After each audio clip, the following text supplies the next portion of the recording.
พี่น้องเอ้ยวันที่22พี่น้องเอ้ยนี่22เดือน3 2026นี่พี่น้องมาเคปนี่ตกแห้งอะไรพี่น้องเอ้ยเรือนซ่านของข้าพเจ้าจนหมุนหมดเลยเนี่ยหมุนหมดเลยตายพี่น้องเอ้ยนี่ตกไปบักโดนเติบแล้วยังบ่เปื่อยหมดพี่ดึกดีพี่น้องเอ้ยมาเคปคือเคยเห็นบ่เคยเห็นจากเทื่อแต่เกิดในชีวิตนี่หลังคากระเบื้องจนหมุนหมดเป็นหลังบ่เหลือจักแผ่นเลยจังแม่นเนาะธรรมชาติเนาะนี่คนบักใหญ่พี่น้องเอ้ยสหายเพื่อนเป็นหลัง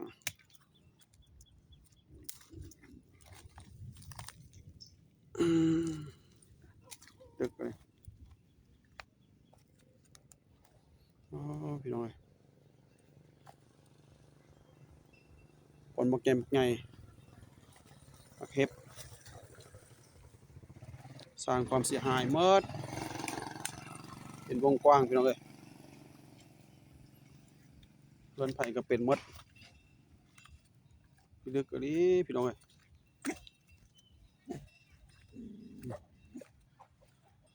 ว้าวมุนหมดพี่น้องว้าวลึกเลยบักเฮ็บก้อนใหญ่แท้ว่าเห็นคือน้ำก้อนพี่น้องเอ้ยคือกับน้ำก้อนเลยเห็นคือกันน้ำก้อนเลย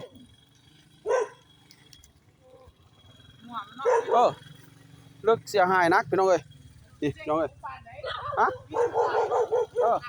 มันนักแถวนี้นะแถวอันหนองปลาดุกนี่พี่น้องเอ้ยอยู่นครหลวงเวียงจันทน์เด้อพี่น้องเด้อนครหลวงเวียงจันทน์เมืองศรีโคตะบองนะลึกกะดีหัวมันนี่นะเสียหายนักเลยพี่น้องเอ้ยเดินข้าพเจ้าจนมุนหมดเป็นหลังเลย